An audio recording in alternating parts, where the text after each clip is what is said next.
जब सुने के होई भोजपुरी गाना, बस बजे के चाही गाना।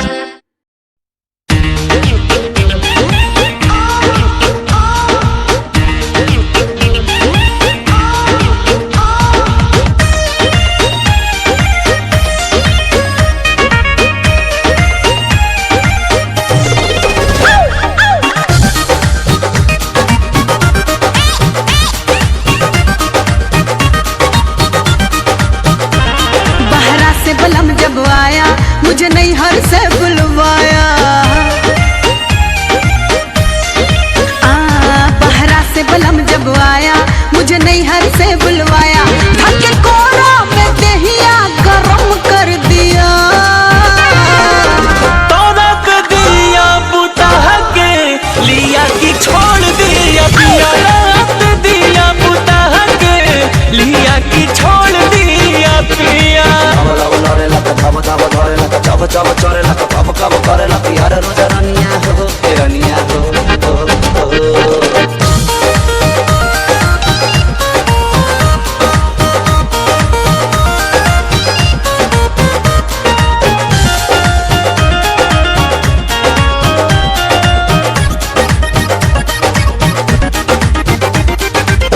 हमरा से मिला उता 3 साल बाद रे, हमरे जवनिया के किया बर्बाद रे। रानी रतिया में प्यार कोई बाहर हुआ रे, बोला कोई सन बुझाइल जब जब छुआ रे। हाय आज किला के ढीला पटम कर दिया, तोरक दिया बुता के लिया कि छोड़ दिया पिया, रात दिया बुता के लिया कि छोड़ दिया पिया।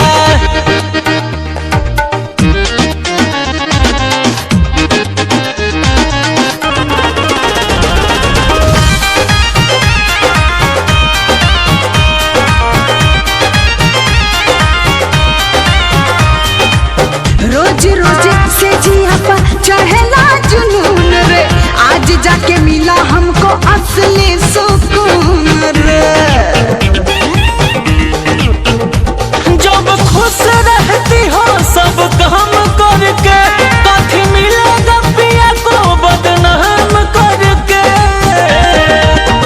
मेरा कमर का नाप थोड़ा कम कर दिया,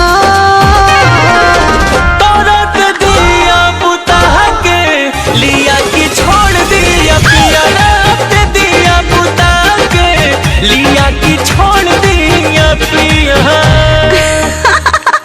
बार बार एक ही बात पूछोगे? काहे दिक्कत बका? बहरा से बलम जब आया मुझे नैहर से बुलवाया।